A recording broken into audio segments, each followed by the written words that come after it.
O mangá de Dragon Quest Dino Daiboken finalmente chegou no Brasil. Eu comprei o volume 1, analisei os detalhes da edição e já adianto, vale a pena, mas tem algumas escolhas que vão dividir os fãs. A primeira versão do anime chegou aqui no Brasil com o nome de Fly, o Pequeno Guerreiro, no ano de 1996 e passou no SBT. Conseguiu marcar uma geração inteira, ficando guardado na memória dos fãs por décadas. E a gente nunca teve o final verdadeiro naquela versão do anime porque o anime foi cancelado antes de chegar ao final que a gente tem no mangá. Então ver essa obra finalmente publicada oficialmente em português tem um peso que vai além de simplesmente comprar um mangá novo. Mas justamente por isso, a cobrança aumenta. O lançamento não passou despercebido, vários sites especializados divulgaram a chegada oficial de Dragon Quest The Adventure of Dai no Brasil. A própria JBC fez uma live comentando detalhes da edição e algumas das escolhas de tradução. O programa Antimatéria Energia Geek também dedicou espaço para falar da franquia e do mangá. Isso mostra que o interesse ainda é real, mesmo depois de tantos anos. Dragon Quest The Adventure of Dai continua tendo força, principalmente entre os fãs que assistiram o anime na versão de Fly, o Pequeno Guerreiro, e também quem assistiu agora o remake chamado Dragon Quest The Adventure of Dai, que é a versão aí do nome original do anime.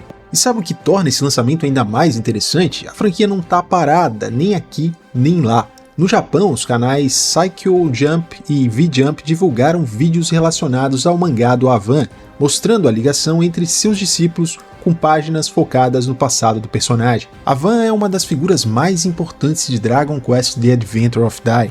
Ele é o mestre, o símbolo de heroísmo e a pessoa que marca profundamente a jornada de Dai, Pop, Man e de todos os outros. Esse material recebendo destaque reforça que a franquia ainda tem relevância e que existe espaço para novos conteúdos derivados. E seria muito interessante se esse mangá do Avan também chegasse oficialmente ao Brasil no futuro. Essa movimentação mostra que Dragon Quest The Adventure of Dai não é uma obra esquecida, a franquia ainda respira e talvez seja o melhor momento para o mangá finalmente ganhar força aqui no Brasil. E é claro, a Toei poderia anunciar o anime baseado nesse mangá do Avan também, que eu acredito que os fãs iam gostar muito. A Netflix também ajudou esse momento, disponibilizando os 100 episódios do remake de Dragon Quest The Adventure of Dai. Isso facilita muito para quem quer conhecer ou rever a obra, e ainda pode puxar novos leitores para o mangá. Curioso é que a plataforma também tem a dublagem em espanhol, mas infelizmente ainda não temos a dublagem brasileira do remake, o que seria muito forte para quem cresceu com Fly. Aliás, acredito que atualmente Netflix é a única que tem a versão dublada em espanhol. Mas agora vamos ao ponto principal. Eu comprei o mangá, e aí, vale o preço? Eu comprei o volume 1 pela Amazon por R$ 47,20. Existe também a versão digital para Kindle que estava sendo vendida por R$ 32,90. Eu vou deixar os links aqui no primeiro comentário, tanto para a versão digital como para a versão física. E comprando por eles, você já garante o seu e ainda ajuda o canal. Agora vou ser bem direto. Quando uma edição custa quase R$ 50, a expectativa sobe. O mangá chegou no Brasil em formato compilado com mais páginas do que os volumes originais japoneses da época. Então, ao invés de um volume simples, a gente tem um volume mais robusto reunindo uma parte maior da história.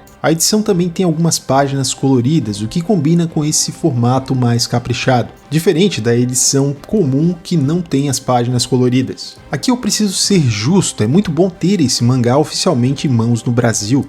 Para aqueles que acompanharam o Fly, o Pequeno Guerreiro na época, existe um valor nostálgico gigantesco aqui. Só que a nostalgia não pode impedir a análise. A qualidade física é boa, mas não impressiona. A edição é bonita, agradável de ler e tem um acabamento decente. Só que, pelo preço, talvez algumas pessoas esperem algo mais robusto. As folhas me parecem ser de papel offset, também conhecido como papel sulfite. Aquele tipo de papel comum usado em impressoras. Comparando com esse mangá do Kamen Rider, eu senti que a capa do Dragon Quest poderia ser um pouco mais firme. E talvez essas orelhas que tem aqui para marcação de páginas, elas ajudem a dar um pouco mais de firmeza e deixar a capa mais equilibrada, já que o material não pareceu assim ser tão diferente. Eu cheguei a ver um comentário de uma pessoa reclamando que a capa ela é um pouco fina e acaba deformando com um simples manuseio. No meu caso, isso não aconteceu, o único detalhe que eu notei é que a capa fica um pouco levantada. Resumindo, não é uma edição ruim, ela entrega uma boa experiência, mas não é aquela edição que você pega na mão e pensa, nossa, isso aqui realmente está acima da média. Ela é ok, mas poderia passar uma sensação mais premium. E agora, vem o detalhe que me incomodou um pouco mais. Em algumas páginas, parece que a arte não foi perfeitamente ajustada para caber na folha. Isso gerou pequenos cortes nas extremidades de alguns quadros. É claro que a cena continua funcionando, a história continua compreensível e talvez muita gente nem perceba. É o tipo de detalhe pequeno quando você compra uma edição especial e espera que a arte seja preservada da melhor forma possível. Eu quero saber de vocês, mais alguém que comprou percebeu esse tipo de corte em alguma página? Eu conversei com 2 inscritos do canal que também me confirmaram que a edição deles tinha o mesmo problema.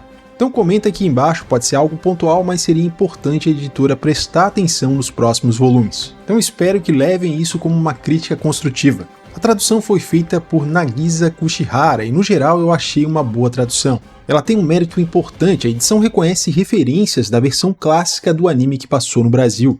E eu acredito que isso foi uma escolha acertada, já que aqui no Brasil Dragon Quest The Adventure of Dai tem uma história própria, muita gente não conheceu essa obra por esse nome e sim por Fly, o Pequeno Guerreiro. Ignorar completamente a memória afetiva seria um erro. Nesse ponto a JBC mandou bem, mas existe uma decisão de tradução e adaptação que provavelmente vai dividir os fãs antigos.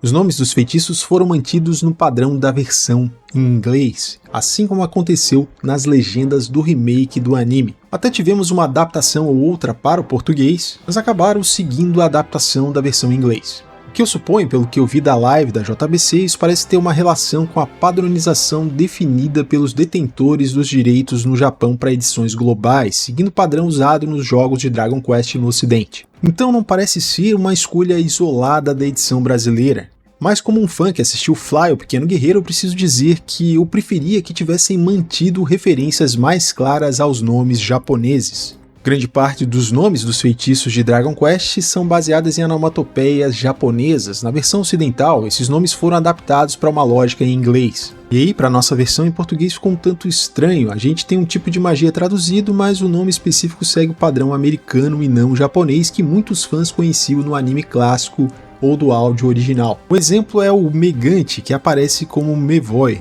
Para quem está acostumado com o nome em japonês, causa estranheza.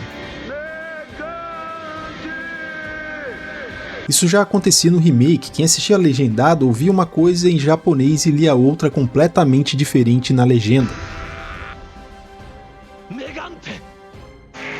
Eu e vários inscritos aqui do canal que conheciam só o anime, achamos muito estranho esses nomes na época, inclusive a gente até achava que poderia ser algum erro de tradução. Eu acredito que aqui a edição perdeu uma boa oportunidade. Mesmo que a editora fosse obrigada a seguir o padrão oficial em inglês, seria interessante colocar notas de rodapé mencionando os nomes japoneses originais. Considerando que a própria edição já usa notas para explicar referências de personagens, lugares e nomes, poderia ter feito o mesmo com os feitiços. Outro exemplo foi o Advanced Trash, ele tem uma melhor aceitação porque na versão em japonês ele também se chama Advanced Trash. Mas a gente poderia ter uma referência para quem cresceu com a dublagem clássica brasileira. Se você é dessa época, talvez você se lembre de outros nomes como Espada Letal de Avan ou Golpe Mortal de Avan. Acredito que poderia ter sim uma referência a isso no mangá. Isso aqui não é uma crítica pesada ou que influencia muito no mangá, mas foi uma oportunidade perdida porque Dragon Quest aqui no Brasil tem relação muito forte com o público brasileiro justamente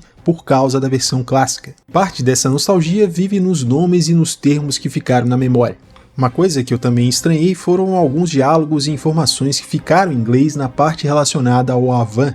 Eu fiquei na dúvida se isso foi algo proposital, talvez por fazer parte da arte original, ou se houve alguma falha no processo. Ainda não tenho certeza sobre isso, então eu deixo como observação. Se alguém que comprou o mangá souber o motivo, comenta aqui embaixo. Depois de todas essas considerações, sim, eu entendo que vale a pena comprar o mangá.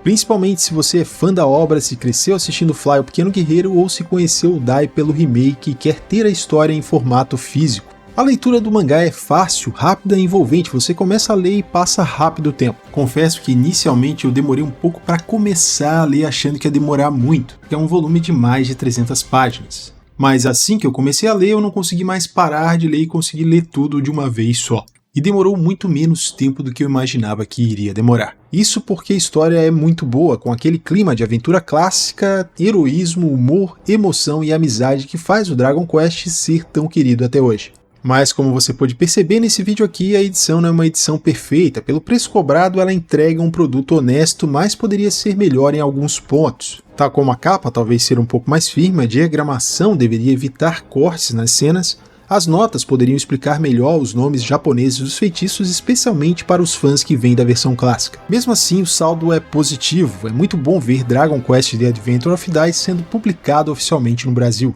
E pra mim, só de ter esse mangá em mãos depois de tantos anos já é algo especial. E mesmo pra quem assistiu a versão clássica de Fly o Pequeno Guerreiro ou o remake Dragon Quest Dino Daibuken, se você é fã, vale a pena ter o mangá, porque a versão do clássico, apesar de ser mais fiel ao mangá, ela não chegou até o fim, e a versão do remake ela não segue tão fielmente assim, o mangá tem umas pequenas alterações e às vezes faz falta, às vezes funciona melhor como está no mangá do que ficou no remake. Sem falar que é a obra original que inspirou os dois animes. A boa notícia é que a capa do volume 2 já foi aprovada e o mangá entrou em pré-venda. Aliás, eu deixei também o link aqui no primeiro comentário.